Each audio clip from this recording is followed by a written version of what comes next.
Hello and welcome to MIT. I'm Sunira Tandon. In today's edition of From the Newsroom, we are joined by Aman Malik. We're also joined by Mr. J.N. Gupta of Stakeholders Empowerment Services. Welcome to the show, Mr. Gupta. Thank you. We're here to talk about a recent advisory report that opposes the compensation being offered to Dr. Prathap C. Reddy, the permanent chairman of Apollo Hospitals.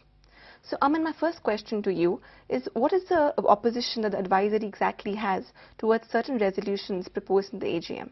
Sunita, there's an AGM happening on the 10th, and SES, Mr. Gupta's firm, has basically opposed various things. The chief among them is the compensation that is being offered and is proposed to be offered to Prathap C. Reddy, who is the permanent chairman of Apollo Hospitals Limited.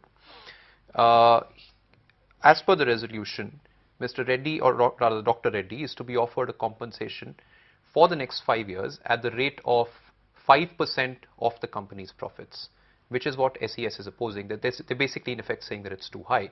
They're also opposing the compensation that Mr. Reddy's family members who are on the board, Sangeeta Reddy, Preeta Reddy and Sunita Reddy, take home.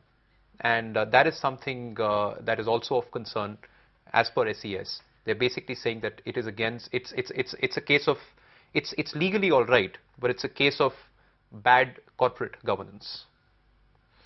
Mr. Gupta, what is the rationale behind this report? You got to differentiate. The report is like a normal report which we are issuing for every AGM that we are analyzing for proxy advisory.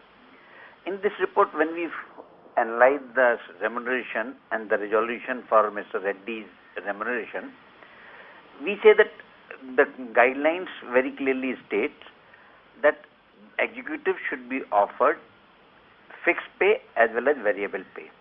And the variable pay has to be decided based on the performance of the executive. Now, if you fix a pay of 5% of the net profit today for next 5 years, then where is the logic of evaluating the performance of the executive? That means you have taken it for granted that executive is going to perform with the same capacity. The other issue that we have is this, that there has been talks that chairman and executive position should be separated in the company. That means there should be a chairman and there should be managing director. The managing director should manage the company, the chairman should manage the board. Now, what this company has done, they have separated the chairman and executive position. Mr. Reddy is chairman, but other executives, the MDs and joint MDs, are his daughter or brother or whatever relatives. So, technically it is a separation of the position, but factually it is not, because both are same party.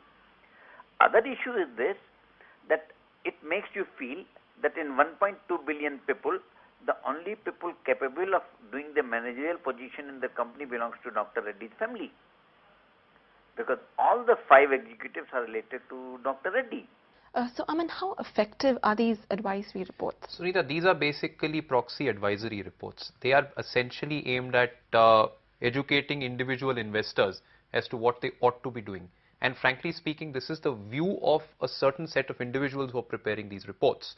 They're of course going by data that's publicly available. They're also going by certain guidelines that are publicly available. And they're analyzing, and basis that analysis, they're sort of putting this report out. But there is nothing written in stone. No one really needs to necessarily, the board does not, or the AGM, or the people who are participating in the AGM really don't have to follow what any of these proxy advisories are saying. Having said that, they're raising concerns which I personally would think are fairly legitimate, and are also raising concerns which I think they're basically educating shareholders, and that's really not a bad thing in itself. Thanks so much for your insights, Aman. Thank you, Dr. Gupta, for joining us today. Thank you. Thanks for watching. Stay tuned for more.